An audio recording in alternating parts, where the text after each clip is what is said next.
Hello दोस्तों, नमस्कार। बहुत स्वागत है आपका एग्जाम गुरुजी चैनल के डेली करंट अफेयर्स की वीडियो में। आज 24 सितंबर 2020 है और आज की वीडियो की पीडीएफ डाउनलोड करना मत भूलिएगा। ये पीडीएफ आपको हमारे टेलीग्राम चैनल से मिल जाएगी, जिसकी लिंक नीचे डिस्क्रिप्शन में दी गई है। उसके अलावा ये पीडीएफ आप हमारी एग्जाम गुरुजी ऐप से डाउनलोड कर पाएंगे और ये आप गूगल प्ले स्टोर से जाइए, डाउनलोड कर लीजिए अगर अभी तक आपने एग्जाम गुरुजी लर्निंग ऐप डाउनलोड नहीं की है तो। आगे बढ़ेंगे, बात करेंगे थॉट ऑफ द डे की। जो आज का हमारा मोटिवेशनल पावरफुल थॉट है कि समय सबसे कीमती है। दुनिया में अगर सबसे ज़्यादा कीमत किसी वस्तु की है, किसी चीज़ की है, तो वो समय ही है। क्योंकि समय ही दुनिया में एकमात्र ऐसी चीज़ है जो एक बार अगर चली जाए तो कभी भी वापस नहीं आ सकती। बाकी दुनिया की हर चीज़ को आप वापस ला सकते हो। आपका स्वास्थ्य खराब हो जाए तो स्वास्थ्य को वापस ला सकते हो।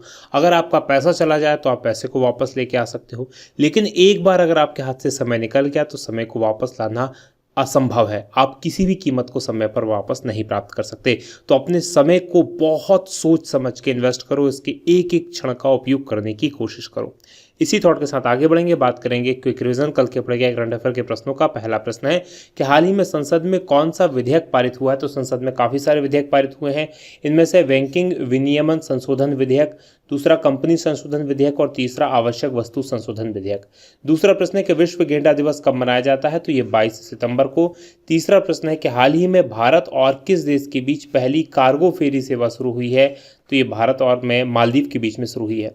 चौथा प्रश्न है कि डीआरडीओ ने किस नाम के तेज रफ्तार एक्सपेंडेबल एरियल टारगेट यान का सफल उड़ान परीक्षण किया है, और इसका नाम है अभ्यास।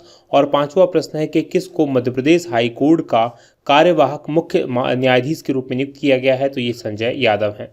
छठवां प्रश्न है कि किस राज्य में किसानों को 10,000 रुपये सम्मान निधि प्रदान की जाएगी। तो ये मध्य प्रदेश के किसानों को की जाएगी। सातवां प्रश्न है कि माउंट एवरेस्ट पर बिना ऑक्सीजन 10 बार चढ़ने वाले पहले व्यक्ति आंग रीता शेरपा, इनका निधन हो गया। ये किस देश के थे। तो ये नेपाल के थे। और आठवां प्रश्न है कि 72वां एमी पुरस्कार 2020 में सर्वश्रेष्ठ ड्रामा सीरीज का खिताब किसे दिया गया है। तो ये ड्रामा सीरीज है सक्सेशन। और नवा प्रश्न है कि हाल ही में प्रधानमंत्री नरेंद्र मोदी ने चिकित्सा शिक्षा के लिए कौन सा पुरस्कार जीता है। तो ये आईजी नोबेल पुरस्कार है। और 10वां प्रश्न है कि इटालियन ओपन टेनिस प्रतियोगिता का पुरुष सिंगल्स का खिताब किसने जीता है। तो ये दुनिया के नंबर 1 खिलाड़ी नोवाक जोकोविच ने जीता है। ये थे हमारे कल के पढ़े गए करंट अफेयर के प्रश्नों का क्विक रिवीजन। आगे बढ़ेंगे, आज के प्रश्नों की बात करेंगे। और आज के करंट अफेयर का पहला प्रश्न है कि संसद ने श्रमिकों के कल्याण के लिए कितने श्रम संहिता विधेयक पारित किए हैं। तो 3 श्रम संहिता विधेयक का संसद के द्वारा पारित किए गए हैं, यानी कि लोकसभा राज्यसभा दोनों ने इनको पारित कर दिया है। सी ऑप्शन प्रश्न का सही उत्तर है। डिटेल देख लीजिए क्या है। तो संसद ने श्रमिकों के कल्याण और सुरक्षा के लिए श्रम संहिता संबंधी 3 विधेयक पारित किए हैं। पहला विधेयक जिसका नाम है व्यावसायिक सुरक्षा स्वास्थ्य और कार्यस्थिति संहिता 2020, इसमें किसी प्रतिष्ठान में जो व्यक्ति नियुक्त हैं उनकी व्यावसायिक सुरक्षा स्वास्थ्य और कार्य करने की दशाओं को विनियमित करने का प्रावधान किया गया है। यानी कि वहाँ पर किस प्रकार की दशाएं होंगी, उनके स्वास्थ्य को और सुरक्षा को लेकर क्या क्या मापदंड है जिनका पालन किया जाना सुनिश्चित किया जाएगा। तो इन सब के बारे में नियमित करने का काम किया गया है इस विधेयक में। दूसरे विधेयक जिसका नाम है औद्योगिक संबंध संहिता 2020, इसमें कर्मचारी संघ, औद्योगिक प्रतिष्ठान या उपक्रम में रोजगार की दशाएं, औद्योगिक विवादों की जांच और निपटान संबंधी कानूनों को संशोधित किया गया है। और तीसरा विधेयक है सामाजिक सुरक्षा संहिता 2020, इसके तहत देश में कर्मचारियों की जो सामाजिक सुरक्षा संबंधी कानून हैं उनको संशोधित किया गया है। तो ये आपको याद रखना कि श्रम कानून से संबंधित 3 श्रम संहिता विधेयकों को इसमें पारित किया गया है। बात करेंगे संसद की। तो संसद में 3 चीज़ों से मिलकर संसद बना है हमारा। लोकसभा, राज्यसभा और राष्ट्रपति, इन तीनों से मिलकर हमारे संसद का निर्माण होता है। और संविधान का अनुच्छेद 79 इसी बात का वर्णन करता है। बात करेंगे दूसरे प्रश्न की कि अंतर्राष्ट्रीय सांकेतिक भाषा दिवस यानी कि इंटरनेशनल साइन लैंग्वेज डे कब मनाया जाता है। और ये दिवस मनाया जाता है 23 सितंबर को, यानी कि डी ऑप्शन प्रश्न का सही उत्तर है। डिटेल देख लीजिए क्या है। तो 23 सितंबर को विश्व स्तर पर अंतर्राष्ट्रीय सांकेतिक भाषा दिवस के रूप में मनाया जाता है। और इस दिन यानी कि सांकेतिक भाषाओं का जो ज्ञान है, साइन लैंग्वेजेस के बारे में जागरूकता लोगों की बढ़े और सांकेतिक भाषाओं की स्थिति को और मजबूत किया जाए, तो इसी के लिए ये दिवस मनाया जाता है।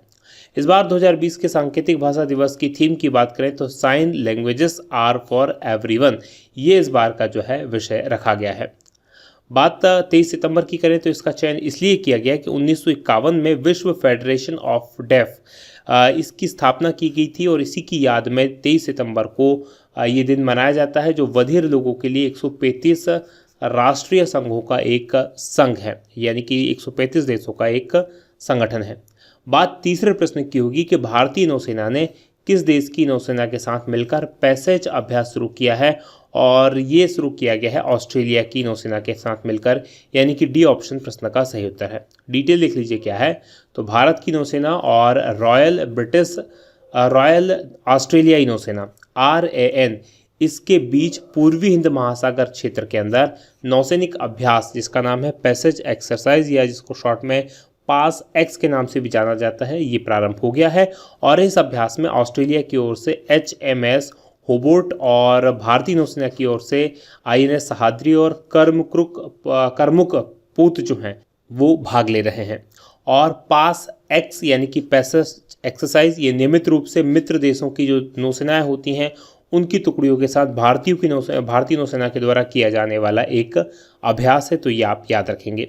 बात भारतीय नौसेना और ऑस्ट्रेलिया की करेंगे तो सबसे पहले भारतीय नौसेना के बारे में बता दूं। इसकी स्थापना हुई थी 1612 में आदर्श वाहक के श्रम नौवर्णः, और नौसेना दिवस 4 दिसंबर को मनाया जाता है, और नौसेना प्रमुख वर्तमान में एडमिरल करमवीर सिंह है। वहीं ऑस्ट्रेलिया की हम बात करें तो यहाँ की राजधानी कैनबरा है। यहाँ के जो प्रधानमंत्री हैं स्कॉट मॉरिसन है, और मुद्रा यहाँ की ऑस्ट्रेलियन डॉलर है। चलिए अब मैं आपको सबसे पहले ऑस्ट्रेलिया के बारे में पिछले करंट अफेयर में पूछे गए कुछ और तथ्यों को बता देता हूं। 10 सितंबर को मैंने आपको पढ़ाया था कि भारत, फ्रांस और ऑस्ट्रेलिया की पहली त्रिपक्षीय वार्ता ये 9 सितंबर को वर्चुअली आयोजित की गई थी, तो भारत, फ्रांस और ऑस्ट्रेलिया की। दूसरा 22 अगस्त को मैंने आपको बताया था कि भारत, ऑस्ट्रेलिया और जापान ने चीन पर आत्मनिर्भरता को कम करने के लिए एक त्रिपक्षीय आपूर्ति श्रृंखला लचीला पहल इसके शुभारंभ के लिए विचार विमर्श शुरू किया है। तो आप ये याद रखेंगे, भारत, जापान और ऑस्ट्रेलिया ने चीन पर जो सामान हम मंगाते हैं, आयात करते हैं चाइना से, बहुत ज़्यादा मैन्युफैक्चरिंग क्योंकि चाइना में होती है, तो उसको कम करने के लिए भारत, ऑस्ट्रेलिया और जापान ने एक पहल करने की शुरुआत की है। और दूसरा भारत, फ्रांस और ऑस्ट्रेलिया की त्रिपक्षीय बैठक हुई है। बात अब मैं मैप में मैं आपको ऑस्ट्रेलिया लिए चलता हूं। तो जैसा कि आप स्क्रीन पर देख पा रहे हैं, ये हमारा भारत है, और हमारे भारत से अगर आपको ऑस्ट्रेलिया जाना है तो मूव करना पड़ेगा आपको नीचे दक्षिण में आप पहुंचेंगे। ये इंडियन ओशियन है, हिंद महासागर, और हिंद महासागर में देखेंगे तो ये जो आपको देश दिखाई दे रहा है बड़ा सा, ये ऑस्ट्रेलिया है। अब ऑस्ट्रेलिया की राजधानी अगर आपसे पूछा जाए तो इसकी राजधानी कैनबरा है, और कैनबरा को देखेंगे तो ये ऑस्ट्रेलिया के पूर्वी क्षेत्र की तरफ आती है। अगर आप देखेंगे ऑस्ट्रेलिया को, तो ऑस्ट्रेलिया का जो बीच का हिस्सा है वो बहुत बड़ा डेजर्ट यहाँ पर है, जिसको ग्रेट विक्टोरिया डेजर्ट के नाम से जानते हैं, और इसके जो अधिकांश शहर हैं वो इसके किनारों पर बसे हैं। जैसे आप देखेंगे सिडनी है, मेलबर्न है, ब्रिस्बेन है, इस तरफ देखेंगे पर्थ है, तो ये सब वो हैं जो इसके किनारों पर बसे हुए हैं। और यहाँ पर इसके अलावा एक और चीज़ याद रखेंगे, ग्रेट बैरियर रीफ है। इस तरफ अगर आप देखेंगे तो ग्रेट बैरियर रीफ है, तो ये भी आप याद रखेंगे। और यहाँ पर जो पहाड़ियाँ हैं उनका नाम है ग्रेट डिवाइडिंग रेंज, तो ये आप याद रखेंगे, ग्रेट डिवाइडिंग रेंज और ग्रेट बैरियर रीफ, ये आप याद रखेंगे। ये ऑस्ट्रेलिया के पूर्वी तट पर प्रशांत महासागर में है। आगे बढ़ेंगे, बात करेंगे अब हम अगले प्रश्न की। अगला प्रश्न आपके सामने चौथा है कि DRDO ने कहाँ MBT अर्जुन से लेजर गाइडेड टैंक रोधी मिसाइल का सफलतापूर्वक परीक्षण किया है, और ये परीक्षण हुआ है अहमदनगर, महाराष्ट्र में, यानी कि सी ऑप्शन प्रश्न का सही उत्तर है। डिटेल देख लीजिए क्या है। तो रक्षा अनुसंधान और विकास संगठन यानी कि defence research and development organisation DRDO, इसने अहमदनगर जो कि महाराष्ट्र में है, यहाँ पर MBT अर्जुन से लेजर गाइडेड टैंक रोधी मिसाइल का सफलतापूर्वक परीक्षण किया है। और ये जो armoured research and development establishment AREDE Pune में स्थित ये एक संस्थान है। इसके अलावा high energy material research laboratory ये भी पुणे में स्थित है, और instrument research and development establishment ये देहरादून में है। तो इन तीनों संस्थाओं के सहयोग से इस मिसाइल को विकसित किया गया है। लेज़र गाइडेड जो AGM डेजिग्नेशन की सहायता से अपने निर्धारित लक्ष्य होता है उस पर जाकर सटीकता के साथ हमला करना सुरक्षित करती है, तो ये एक लेज़र से इसको गाइड किया जाता है ताकि ये अपने सही निशाने पर पहुंच जाए। बात डीआरडीओ की करते हैं, यानी कि defence research and development organisation की। इसकी स्थापना हुई थी 1958 में और वर्तमान में अध्यक्ष जी सतीश रेड्डी हैं और इनके कार्यकाल को 2 वर्ष के लिए यानी 2022 तक के लिए एक्सटेंड किया गया है, विस्तार दिया गया है। मोटो की बात करते हैं, इसका जो उद्देश्य या मोटो है वलस्य मूलम विज्ञानम, यानी कि स्ट्रेंथ्स ओरिजिनेशन साइंस। आगे बढ़ेंगे, बात 5वें प्रश्न की होगी कि हाल ही में संसद ने किस राज्य के लिए आधिकारिक भाषा विधेयक 2020 पारित किया है, और ये पारित किया गया है जम्मू कश्मीर के लिए, यानी कि बी ऑप्शन प्रश्न का सही उत्तर है। डिटेल देख लीजिए क्या है। तो राज्यसभा में जम्मू कश्मीर आधिकारिक भाषा विधेयक 2020 को पारित कर दिया गया। लोकसभा इस विधेयक को पहले ही पारित कर चुका है और इस विधेयक के तहत कश्मीरी, जो कश्मीर में बोली जाने वाली भाषा है, डोगरी, हिंदी, अंग्रेजी और उर्दू को केंद्र शासित प्रदेश जम्मू कश्मीर की आधिकारिक भाषा का दर्जा दिया गया है। अब जम्मू कश्मीर की आपसे बात करते हैं। यहाँ की राजधानी श्रीनगर है और राज्यपाल मनोज सिन्हा है। आप याद रखिएगा 31 अक्टूबर 2019 वो दिन था जब जम्मू कश्मीर राज्य को 2 भागों में बांट दिया था। एक था लद्दाख और दूसरा था जम्मू कश्मीर, और दोनों को क्या बना दिया गया था, यूनियन टेरिटरी बना दिया गया था। इनमें जम्मू कश्मीर जो है उसके पास अपनी खुद की विधानसभा है, जबकि लद्दाख के पास विधानसभा नहीं है। और जम्मू कश्मीर में 5 अगस्त को अनुच्छेद 370 जो था उसको हटा दिया गया था। आगे बढ़ेंगे, बात करेंगे अब हम 6वें प्रश्न की कि दुनिया के 100 प्रभावशाली लोगों की सूची में, ये टाइम मैगजीन की सूची, एक्चुअल में टाइम की सूची में किस भारतीयों को शामिल किया गया है। इसमें 5 भारतीयों को शामिल किया गया है। उनमें से नरेंद्र मोदी भी हैं, आयुष्मान खुराना भी है, बिल्किस बानो भी है, यानी कि इस प्रश्न का उत्तर डी सही है। डिटेल देख लीजिए क्या है। तो जो अमेरिका की प्रतिष्ठित मैगजीन है टाइम, इसने दुनिया के 100 प्रभावशाली लोगों की सूची में भारत के प्रधानमंत्री नरेंद्र मोदी को शामिल किया है।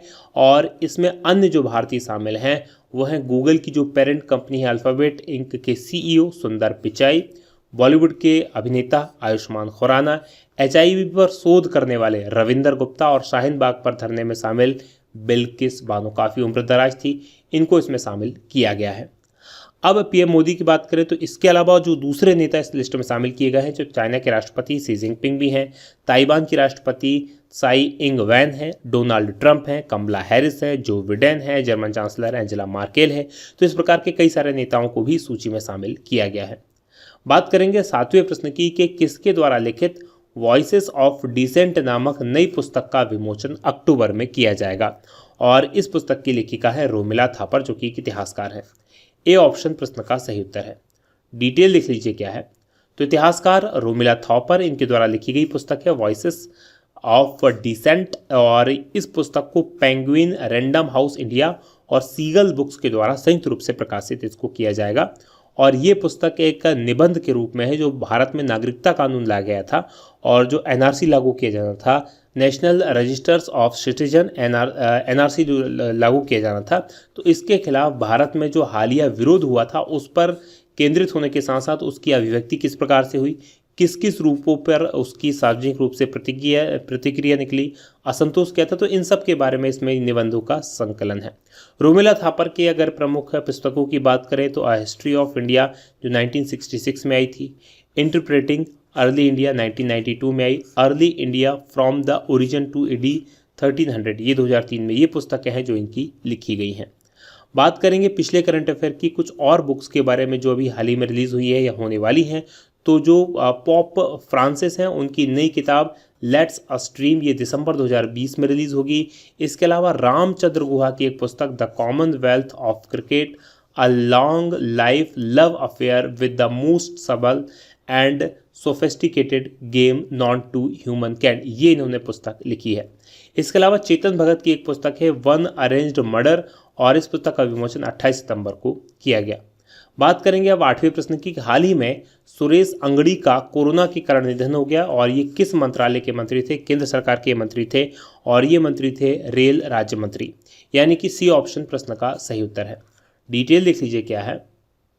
तो कोरोना विषाणु से संक्रमित पाए गए थे रेल राज्य मंत्री सुरेश चेन्नावासप्पा अंगड़ी, इनका अखिल भारतीय आयुर्विज्ञान संस्थान यानी एम्स में निधन हो गया। 65 साल इनकी एज थी, और ये कर्नाटक के बेलगावी से 4 बार सांसद रह चुके थे।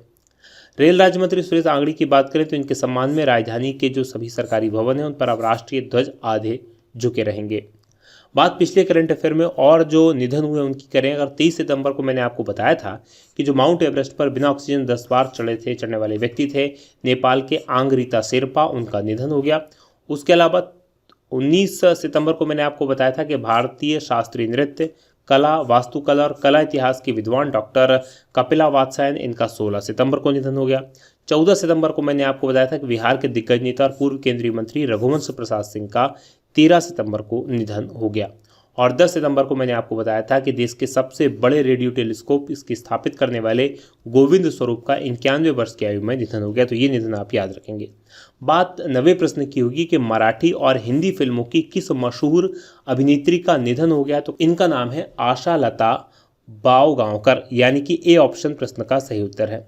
डिटेल लिख लीजिए क्या है, तो मराठी और हिंदी फिल्म की जानी मानी थिएटर अभिनेत्री आशालता बावगांवकर, इनका निधन हो गया और इन्होंने कई सारी मराठी फिल्मों और नाटकों में अभिनय किया है। इसके अलावा बॉलीवुड में इन्होंने अपना, पराये, वो 7 दिन, नमक हलाल, जंजीर, इस प्रकार की जो फिल्में थी उनमें भी अभिनय किया है। बात करेंगे पिछले करंट अफेयर में और जो बॉलीवुड से संबंधित या फिल्म जगत से संबंधित लोगों की मृत्यु हुई है, तो 21 सितंबर को मैंने आपको बताया था कि तमिल निर्देशक बाबू सिवान, इनका निधन हो गया। 9 सितंबर को मैंने आपको बताया था कि तेलुगु फिल्मों के दिग्गज अभिनेता जयप्रकाश रेड्डी, इनका 74 साल की उम्र में निधन हो गया। 5 सितंबर को मैंने आपको बताया था कि लोकप्रिय फिल्म निर्माता निर्देशक जॉनी बख्शी, इनका मुंबई में निधन हो गया। और 30 अगस्त को बताया था कि 4 साल से कोलोन कैंसर से जूझ रहे हॉलीवुड के ब्लैक पैंथर अभिनेता चैडविक बॉसमैन, इनका निधन हो गया। बात 10वें प्रश्न की होगी कि कहाँ के निवासी खुशी को UNEP United Nations environmental programme द्वारा भारत का ग्रीन एम्बेसडर बनाया गया है और ये सूरत, गुजरात की रहने वाली हैं, यानी कि डी ऑप्शन प्रश्न का सही उत्तर है। डिटेल लिख लीजिए क्या है, तो United Nations environment programme UNEP, इसका एक प्रोग्राम चलता है तुंजा इको जनरेशन TEG, इसके द्वारा सूरत की खुशी चिंदालिया को पर्यावरण संरक्षण संबंधित विचारों से प्रभावित होकर भारत के लिए प्रादेशिक प्रमुख RA के रूप में नियुक्त किया गया है। 17 साल की उम्र की हैं खुशी और इनको पर्यावरण के संरक्षण में उनके जो योगदान है उसके लिए भारत का हरित राजदूत यानी कि ग्रीन एम्बेसडर भी नियुक्त किया गया है। फरवरी 2021 तक ये TEG के साथ ये खुशी जो है ये अलग अलग जागरूकता कार्यक्रमों पर काम करेगी और भारत के 100 युवाओं में से एक है जिनके निबंधों को यूनेस्को की पुस्तक में छापा जाएगा। ये था आज का हमारा करंट अफेयर। अब बात हम संयुक्त राष्ट्र पर्यावरण कार्यक्रम की करें तो इसकी स्थापना 1972 में हुई थी और इसका मुख्यालय नैरोबी, केन्या में है। अब मैंने आपसे कल जो प्रश्न पूछा था वो था कि अमेरिकी ओपन टेनिस प्रतियोगिता का महिला सिंगल्स का खिताब किसने जीता है, और प्रश्न का सही उत्तर है जापान की नाओमी ओसाका ने, यानी कि डी ऑप्शन प्रश्न का सही उत्तर है। आप में से बहुत सारे लोगों ने इस प्रश्न का सही उत्तर दिया। जो सही उत्तर देते हैं उनको बधाई और जो नहीं देते उनसे निवेदन कृपया उत्तर दिया करें। ये हमारी मध्य प्रदेश जेल प्रहरी 2020 के लिए टेस्ट सीरीज है, ये आप प्राप्त कर सकते हैं हमारी एप्लीकेशन पर। इसके अलावा टेस्ट सीरीज MPPSC के लिए प्रिंटेड नोट्स हिंदी और इंग्लिश दोनों में और MPPSC प्री के लिए फुल कोर्स अवेलेबल है, तो आप ऐप से ये सब प्राप्त कर पाएंगे। अधिक जानकारी के लिए इन नंबर्स पर कॉल या व्हाट्सअप कर सकते हैं। अब बढ़ेंगे आज के सवाल की तरफ। आज का हमारा सवाल है कि राज्यसभा के उपसभापति के रूप में किन्हें निर्वाचित किया गया है, और राज्यसभा के जो उपसभापति के रूप में निर्वाचित कौन किए गए हैं ये कमेंट करके जरूर बताइएगा। हाल ही में चर्चा में भी ये रहे थे, तो ये आपको हिंट है। और ये वीडियो कैसा लगा ये बताना मत भूलिएगा। आज की बात होगी यहीं समाप्त। आप लोगों का बहुत बहुत धन्यवाद। जय हिंद, जय भारत।